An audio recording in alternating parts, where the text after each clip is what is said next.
Actress na si Ellen Adarna pumalag na sa naging pahayag ng kanyang ex-boyfriend na si Derek Ramsey.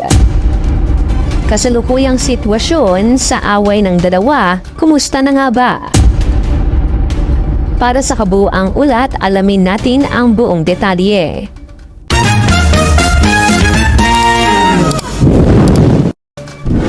Muling naging usap-usapan sa social media ang dating mag-asawa at magkarelasyon na sina Ellen Adarna at Derek Ramsey matapos mag-post ang aktor ng katagang "Thinkers are doers, love this saying." Bagamat tila isang simpleng motivational quote lamang ito para sa marami, tila may mas malalim na pinanghuhugutan ang naging sagot ni Ellen Adarna. Sa kanyang Instagram story, diretsahang binuweltahan ng aktres ang naging pahayag ng kanyang dating karelasyon na nagpahiwatig ng isang nakarang issue sa kanilang karelasyon. Sa kanyang post na nakasulat sa wikang Bisaya, binalikan ni Ellen ang isang insidente kung saan matindi umanong nagselo si Derek sa kanyang ski instructor. Ayon sa actress, inakusahan siya ni Derek ng labis hanggang sa puntong nagimpake na ang aktor at nagbantang uuwi ng Pilipinas sa kalagitnaan ng gabi.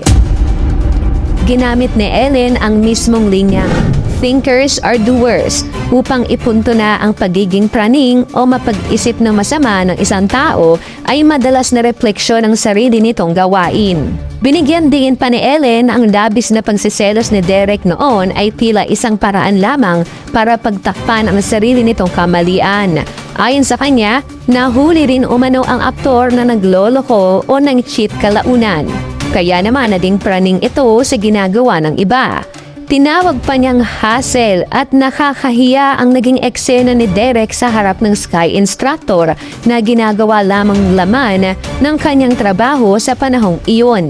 Sa ngayon nga ay hindi pa rin nagbibigay ng pahayag ulit si Derek Ramsey tungkol sa critic post ni Ellen Adarna online.